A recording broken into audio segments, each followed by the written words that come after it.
बीती रात 92 साल की उम्र में पूर्व प्रधानमंत्री डॉक्टर मनमोहन सिंह ने दिल्ली के एम्स अस्पताल में अंतिम सांस ली है। उनका निधन हो गया है। उनका पार्थिव शरीर एम्स से उनके आवास पर पहुंचाया गया।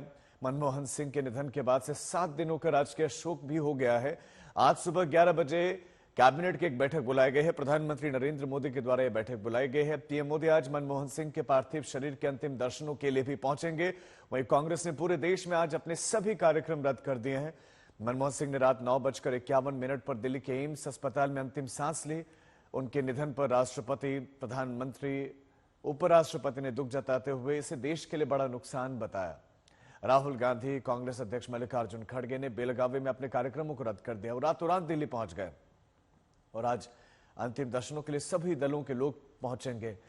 राष्ट्रपति द्रौपदी मुर्मू ने ट्वीट करके श्रद्धांजलि दी है और वो ट्वीट करके लिखते हैं कि डॉक्टर मनमोहन सिंह दुर्लभ राजनेताओं में से एक, अर्थव्यवस्था में दिया महत्वपूर्ण योगदान बेदाग, राजनीतिक जीवन के लिए किया जाएगा याद। प्रधानमंत्री मोदी ने भी ट्वीट किया। उन्होंने लिखा, सबसे प्रतिष्ठित नेताओं में से एक मनमोहन सिंह जी के निधन पर देश को शोक है। प्रधानमंत्री के रूप में उन्होंने लोगों के जीवन को बेहतर बनाने की कोशिश की। राष्ट्रपति, प्रधानमंत्री मोदी ने कुछ इस तरह से श्रद्धांजलि दी। राहुल गांधी ने भी ट्वीट किया। राहुल गांधी ने अपना मार्गदर्शक खो देने की बात लिखा, मनमोहन सिंह जी ने बहुत बुद्धिमत्ता और ईमानदारी के साथ देश का नेतृत्व किया। उनकी विनम्रता और अर्थशास्त्र की गहरी समझ ने पूरे देश को प्रेरित किया। मैंने एक मार्गदर्शक को खो दिया है। वहीं आरजेडी सुप्रीमो लालू प्रसाद यादव लिखते हैं कि सरदार मनमोहन सिंह की ईमानदारी, सादगी, सरलता और दूरदर्शिता की प्रतिमूर्ति थे। आर्थिक उदारीकरण के शिल्पकार ने आधुनिक और स्वावलंबी भारत की नींव रखी।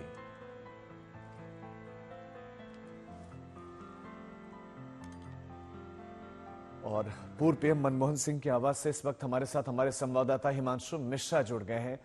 हिमांशु, आज मौसम भी पूरी तरह से बदला हुआ है। शायद जो कुदरत है वो भी आज रो रही, क्योंकि ये भारत के लिए एक दुख की घड़ी है, क्योंकि पूर्व पीएम एक विजनरी लीडर को खो दिया। आज भारत जिन बुलंदियों पर है, एक बहुत बड़ा योगदान उनका रहा है इसमें।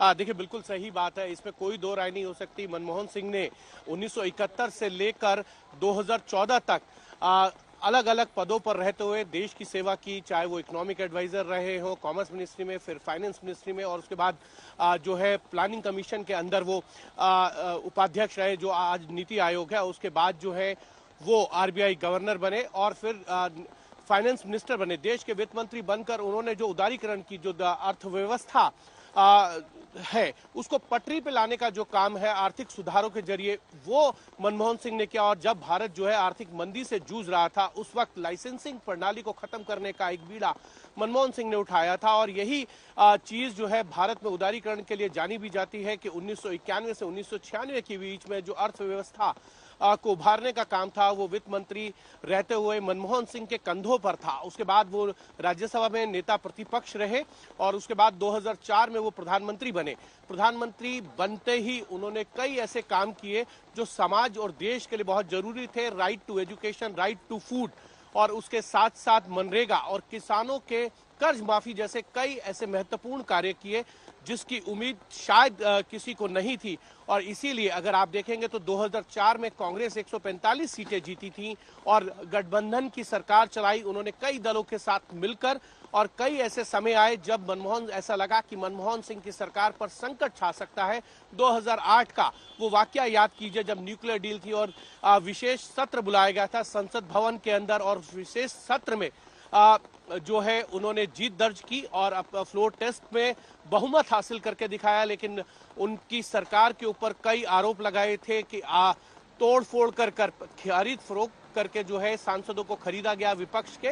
लेकिन उन तमाम आरोपों के बावजूद मनमोहन सिंह की एक खूबी थी, सौम्य थी वो कभी भी जब भी दोनों ही सदनों में बोलते थे तो कभी किसी भी विपक्ष के नेता पर ऐसा प्रहार नहीं करते थे या व्यंग्यात्मक टिप्पणी नहीं करते थे।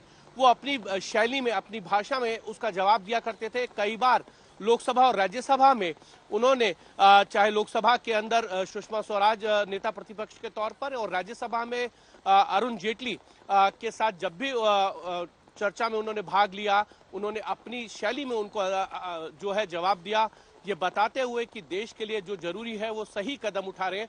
उनकी ही सरकार में 2009 से 14 के बीच में कई ऐसे मौके आए जब उनकी सरकार पर भ्रष्टाचार के आरोप लगे, लेकिन वो डग से पीछे नहीं हटे। उन्होंने कहा अगर कोई गलत है तो उसके लिए जेल जाना होगा। और आप देखिए कि 2G स्पेक्ट्रम जैसा जब घोटाला आया तो सीबीआई जांच हुई। सीबीआई जांच में ए राजा जो उस वक्त के टेलीकॉम मिनिस्टर थे और उनके तमाम कई सहयोगियों को है जेल जाना पड़ा। बहरहाल ये अलग बात है कि उस 2G स्पेक्ट्रम में बाद में सभी जो आरोपी थे उनको बरी भी किया गया, लेकिन कभी भी इस तरीके का कोई निर्णय लेना हो तो मनमोहन सिंह पीछे नहीं हटे। और यही कारण है कि देखें कि लोकसभा में एक चर्चा के दौरान सुषमा स्वराज के साथ उनकी शेरो शायरी में जो है वो अंदाजा लगा। जब सुषमा स्वराज ने उन पर एक शेर पढ़ा भ्रष्टाचार के तमाम आरोपों के बाद, उन्होंने कहा कि ये बता कि कारवा क्यों लुटा, सवाल तेरी रहबरी का नहीं रहजनों का है। तो उसके बाद जब मनमोहन सिंह ने जवाब दिया तो उन्होंने कहा अपने ही शेर में, क्योंकि सुषमा स्वराज ने ये कहा था कि प्रधानमंत्री जो है वो उर्दू के जानकार है, इसीलिए उन्होंने शेर पढ़ा है।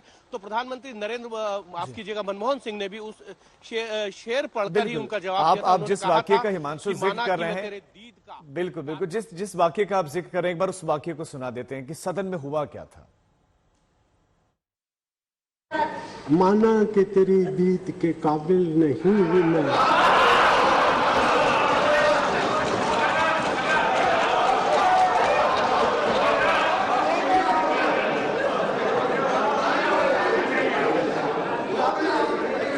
माना कि तेरी दीद के काबिल नहीं हूं मैं, तो मेरा शौक तो देख, मेरा इंतजार देख।